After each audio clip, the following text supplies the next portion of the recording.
ଆଜିର ଏଇ ବଡ଼ ପର୍ବରେ ମୁଁ ଆପଣମାନଙ୍କୁ କିଛି କହିବାକୁ ଚାହୁଁଛି। ପୁରା କାନ ଦେଇ ଶୁଣୁଛନ୍ତି କି? ଶୁଣିବାଟା ବି ଭଲ।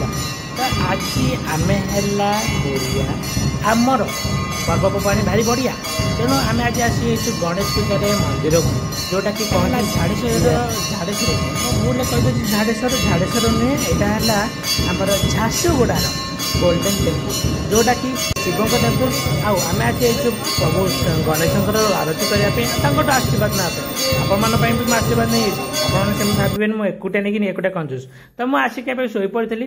ଆସିକି ଟାଇମ୍ ହେଲାଣି କେତେ ଦେଖନ୍ତୁ 1:30 ପାଖାପାଖି।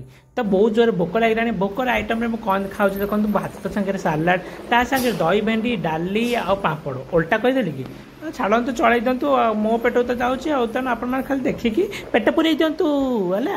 ଆପଣମାନେ ପେଟ ପୁରେଇ ଦିଅନ୍ତୁ। ମୁଁ କିନ୍ତୁ ମୋ ନିଜ ପେଟ ପୁରେଇ ଦିଏ। ମୁଁ ଯାଇ ଖାଇଦିଏ। ଏବେ ଆସିଲା ଟୁଇଷ୍ଟଟା କ'ଣ ଦେଖନ୍ତୁ, ଏସି ଲାଗିଛି 24 ଡିଗ୍ରୀରେ। ମୁଁ ଏଠି କିନ୍ତୁ ଶୋଇକି ଦେଖୁଛି ସପନ ଦେଖୁଛି। ମୁଁ ଏସବୁ ଜିନିଷ ଖାଉଛି, ଖାଇକି ନ ଖାଇକି ଏମିତି ହେଇକି ତ ମୁଁ ରାତ୍ରିରେ ବାହାରି ପଡ଼ିଲି। ଯାଇକି ଟିକେ ତାକୁ ଗଣେଶଙ୍କୁ ଦେଖିଦେବି। କାରଣ ଗୋଟେ ଛୋଟିଆ ଜିଲ୍ଲାରେ କେମିତି ଦେଖିବା, ଜାଣ କେତେଟା ଗଣେଶ ଅଛନ୍ତି ନୁହେଁ, କେତେ ଜଣ ମାନେ କେତେଟା ସାହିରେ ମାନେ ଏମିତି କେତେ ଗଣେଶ ପୂଜା ପାଉଛନ୍ତି କେତେଟା ଜାଗାରେ। ତ ସେମିତି ଭେରାଇଟି ଦେଖିବା ପାଇଁ ହେଲା ଏଠି ଆସି ପହଞ୍ଚିଗଲି ପ୍ରଭୁ ଗଣେଶଙ୍କ ପାଖରେ। ଏଠି ଗୋଟେ ଗଣେଶ ଅଛି। এইটা ହେଲା ଆମର ସ୍ଲୋ ମୋସନ, ଯେଉଁଟାକି ଗଣେଶଙ୍କୁ ଦେଖେଇବାକୁ ଚେଷ୍ଟା କଲି। ସ୍ଲୋ ମୋସନ ଆମର ବାବା କିନ୍ତୁ ଯାଆନ୍ତି ମୂଷା ଉପରେ, ମୂଷକରାଜ ଉପରେ ବସିକି ଜୋରରେ ବହୁତ ସ୍ପିଡରେ ଦେଖାଯାଆନ୍ତି। ଆପଣମାନେ ଆଖି ଦେଖାଯିବେ, ମୋ ଆଖି ଦେଖାଯିବେ ହେଲା। ତ ସେଇଟା ହେଲା ଆମେ ଦେଖି ଆସିଲି ହେଲା। ତ ସେଇଟା ଆମେ ଦେଖି ସାରିଲା ପରେ କିଏ ଜଣେ ଠିଆ ହେଇଥିଲେ। ଆଉ ଏତେ ସ୍ପିଡରେ ଗଲି ଯେ ଆପଣମାନେ ବି ଯାଇପାରିବେନି ସେତିକି ସ୍ପିଡରେ ମୁଁ ଗାଡ଼ି ଚଲେଇକି ଯାଇ ପହଞ୍ଚିଲେ ଆଉ ଜଣଙ୍କ ଗଣେଶଙ୍କ ପାଖରେ। ଆଉ ଗୋଟେ ଗଣେଶଙ୍କ ପାଖରେ ମାନେ ଆଉ ଗୋଟେ ଅନୁଷ୍ଠାନ ଯିଏକି ବନେଇଥିଲେ ଗଣେଶଙ୍କୁ, ତ ତାଙ୍କର ପାଖରେ ଯାଇକି ପହଞ୍ଚିଗଲେ। ଆପଣମାନେ ବି ଏତେ ସ୍ପିଡରେ ଚଲେଇ ପାରିବେନି ଯେତେ ସ୍ପିଡ ମୁଁ ଚଲେଇକି ପହଞ୍ଚିଥିଲେ ହେଲା। ଏଇଠି ଦେଖିଛନ୍ତି କିଛି ଏମିତି ଡେକୋରେସନ ଥିଲା। ଏମିତି ଡେକୋରେସନରେ କିଛି ଗଣେଶଙ୍କର ଏମିତି ପୁରା ସଜବାଜ ହେଇଥିଲା, ପୁରା ଭେରାଇଟି ପ୍ରକାର ସଜବାଜ। ଏଇଠି ନେଇଥିଲେ ଆଉ ଟିକେ ଗଣେଶଙ୍କର ଗୋଟେ ଭିଡ଼ିଓ, ଯୋଉ ଅନୁଷ୍ଠାନ ହେଇଥିଲା ସେ ଗଣେଶଙ୍କର ବହୁତ ବଢ଼ିଆ ଲାଗୁଥିଲା। ସଜବାଜ ବି ବହୁତ ବଢ଼ିଆ ଲାଗୁଥିଲା। ତ ଆମେ ଦେଖିଥିଲୁ ପ୍ରଭୁଙ୍କୁ ମୁଣ୍ଡିଆ ମାରିକି ତାଙ୍କର ଟିକେ ଭିଡ଼ିଓ ନେଇଗଲୁ। ତାଙ୍କର ଭିଡ଼ିଓ ନେଇ ସାରିଲା ପରେ ପ୍ରଭୁଙ୍କୁ ଟିକେ ଆମେ ହାଇଲାଇଟ୍ କରିଦେଲୁ। ହାଇଲାଇଟ୍ ମାନେ ପମ୍ପା ନାହିଁ, ସେଇଟା ଆମ ଟ୍ରେନ୍ ସାଉଣ୍ଡଟା ହେଲା। ଆମେ ତାପରେ ଏମିତି ଭୂମିକମ୍ପ ଆସିଲା ଯେ ଆପଣମାନେ ବି ଥରପର ହେଇଯିବେ, କିନ୍ତୁ କେହି ଫିଲ୍ କରିପାରିଲେନି, ମୁଁ ଫିଲ୍ କଲି। ଆସିକି ପହଞ୍ଚିଗଲି ଆଉ ଗୋଟେ ଅନୁଷ୍ଠାନ ଗଣେଶଙ୍କ ପାଖରେ। ଏଇ ଗଣେଶ ତ ମୋତେ ମୁଁ ନିଜ ମନରୁ ବହୁତ ଭଲ ଲାଗୁଥିଲା। ଗୋଟେ ଅନୁଷ୍ଠାନ ଆସି ପହଞ୍ଚିଗଲି। ଦେଖନ୍ତୁ କେତେ ଗହଳି। ପୋଲିସ୍ ଷ୍ଟେସନ ବି ତାକୁ ସଜେଇ ଦେଇଛନ୍ତି ଗଣେଶ ପୂଜା ସାଙ୍ଗରେ। ତ ପୋଲିସ୍ ଷ୍ଟେସନ ବି ସଜବାଜ ହେଇକି ଆମେ ଆସିକି ପହଞ୍ଚିଗଲୁ ଆଉ ଜଣେ ପ୍ରଭୁ ଗଣେଶଙ୍କ ପାଖରେ। ମାନେ ବହୁତ ବଢ଼ିଆ ଲାଗିଲେ। ଏ ଗଣେଶ ଆହୁରି ବହୁତ ବଢ଼ିଆ ଥିଲେ, ମାନେ ବହୁତ ବଡ଼ ସଜେଇଥିଲେ, ବହୁତ ବନେଇଥିଲେ। ଆଉ ଏଇଠି ଗାଡ଼ିରେ ଯିଏ ସେ ଦେଖିକି ପୁଣି ବୁଲିକି ଯିବା ପାଇଁ ତାଙ୍କ ପ୍ରୋସେସ୍ ବନେଇଥିଲେ, ଯେଉଁଟାକି ଭଲ ଲାଗୁଥିଲା। ଦେଖନ୍ତୁ ପ୍ରଭୁ ଗଣେଶ ମସ୍ତ ଲାଗୁଥିଲା, ସୁପର୍ ଲାଗୁଥିଲା। ଆଉ ଏତିକି ତାପରେ ପୁଣି ତାଙ୍କର ଟିକେ ଡେକୋରେସନ ମସ୍ତ ଡେକୋରେସନ ହେଇଥିଲା ଭାଇ, ମାନେ ଅଲଗା ପ୍ରକାର, ଯେଉଁଟାକି ଆମେ ଓଡ଼ିଆରେ କହନ୍ତି ଅଲଗା ପ୍ରକାର। ତାପରେ ଆମେ ଦେଖିକି ଡେକୋରେସନ ଷ୍ଟାରରେ ଫୁଲ ଦେଖି ଆମେ ବାହାରିଗଲୁ ଆମ ଆଉ ଜଣଙ୍କ ପାଖକୁ, ଗଣେଶଙ୍କ ପାଖକୁ, ଆଉ କେଉଁଠିକି ନୁହେଁ। ତ ଆମେ ବାହାରିଲୁ ଗଣେଶଙ୍କ ପାଖକୁ, କିନ୍ତୁ ବାଟରେ ଦେଖାଗଲେ ଗାନ୍ଧିଜୀଙ୍କ ମୂର୍ତ୍ତି।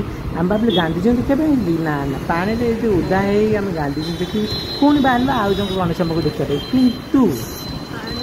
କିନ୍ତୁ ଏଇଟା ଯେ ଆମେ ଏତେ ଜୋରେ ଗଲୁ ଯେ ମାନେ ପବନରେ ଏମିତି ଉଡ଼ିକି ପବନଠୁ ଅଧିକ ବେଗରେ ସ୍ପିଡ଼ରେ ଉଡ଼ିକି ଗଲୁ ଯେ କିଛି ମିଳିଲେନି। ଏଇଠି ଆସିକି ଆମ ଗୋଟେ କଣ୍ଢେଇ, ଆମର ସୁନା, ଆମ ଛୋଟ ପିଲାଙ୍କ ଭଳିଆ ଗଣେଶ ମୂର୍ତ୍ତିଟେ ଦେଖିବାକୁ ପାଇଲୁ, ଯେଉଁଠିକି ବହୁତ ଭଲ ଲାଗିଥିଲା। ଛୋଟ ମାନେ ପିଲା ଥିଲେ, ସେ ଖେଳୁଥିଲେ, ଆଉ ତାଙ୍କ ସାଙ୍ଗରେ ଗୋଟେ ଜଣେ ବାଇକ୍ ବଜାଉଥିଲେ। ଏଇଠି ଆସିକି ମୁଁ ଘରେ ଆମେ ପହଞ୍ଚିଗଲୁ ରୁମ୍ରେ। ଆଉ ରୁମ୍ରେ ପହଞ୍ଚିଲା ପରେ ଏଇଟା ଆମେ କିଛି କିଣାକିଣି କରିକି ଆସୁ। ମୁଦ୍ରାରେ ତାଙ୍କର ଗୋଟେ ଲୁଗା ଅଛି, ଆମର ଗୋଟେ ପ୍ୟାଣ୍ଟ ହେଲା।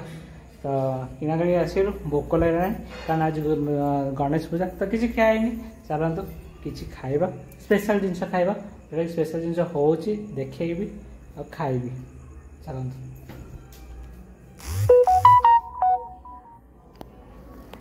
ଏବେ ଆସିଯାଇଛି ଆମର ପୁରୀ ସାଙ୍ଗରେ ମଟର ତରକାରୀ, ଯୋଉଟା ମଟର ନୁହେଁ ଛୋଲେ ତରକାରୀ, ତା ସାଙ୍ଗରେ ସିମେଇ। କାହାର ପାଟିରୁ ଗଡ଼ିଲା ଲାଳ ଖାଇବନି କେହି, ମୋ ପଟେ ବାଳ।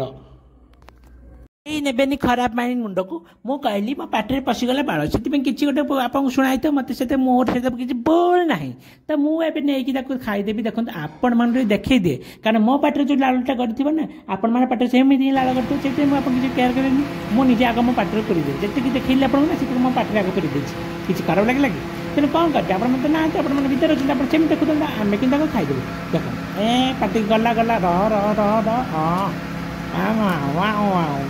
ଗାଈ ବି ଏମିତି ପାଖ ପାଖ କରି ଖାଉନଥିବ ଯେମିତି ମୁଁ ଖାଉଛି ପୁରା ଟେଷ୍ଟ ନେଇକି ପୁରା ଆଖିଟା ବନ୍ଦ କରିବି ଦେଖୁଛନ୍ତି ତାପରେ ଏମିତି ଗୋଟେ ଇଣ୍ଟରେଷ୍ଟିଂ ଆସିଲା ଯେଉଁଟାକି ହେଲା ବୁନ୍ଦିଂ ବୁନ୍ଦିଂ ମାନେ ଆମେ ନେଲୁ ପୁରୀ ସାଙ୍ଗରେ ଟିକେ ସିମେଇର ଟେଷ୍ଟ ଭାଇ ଲାଜବାବ ମୁଁ ତ ଏମିତି ମିଠା ଖାଇନି କିନ୍ତୁ ଏବେ ଟିକେ ଖାଇ ଦେଇଥିଲି ସିମେଇ ସାଙ୍ଗରେ ଟେଷ୍ଟ ନେବା ପାଇଁ ବହୁତ ବଢ଼ିଆ ସେତେବେଳେ ବଢ଼ିଆ ମଜା ଅପୂର୍ବ ଭଲ ତାପରେ ଶୋଇପଡ଼ିଥିଲି ପୁରା ନିଦରେ ଜୋରରେ ନିଦ ହେଇଥିଲା ପୁରା ନିଦ ମାନେ ଅଲଗା ପ୍ରକାର ସକାଳ ହେଇଯାଇଛି ଏତିକିରେ ଭିଡ଼ିଓ କମ୍ପ୍ଲିଟ୍ ହେଉଛି ଯଦି ଭଲ ଲାଗିଥିବ ନିହାତି ଭାବରେ ଲାଇକ୍ ସେୟାର ସବସ୍କ୍ରାଇବ୍ କରିବାକୁ ଭୁଲିବେନି ଏତିକି କହୁଛି ଜୟ ଜଗନ୍ନାଥ।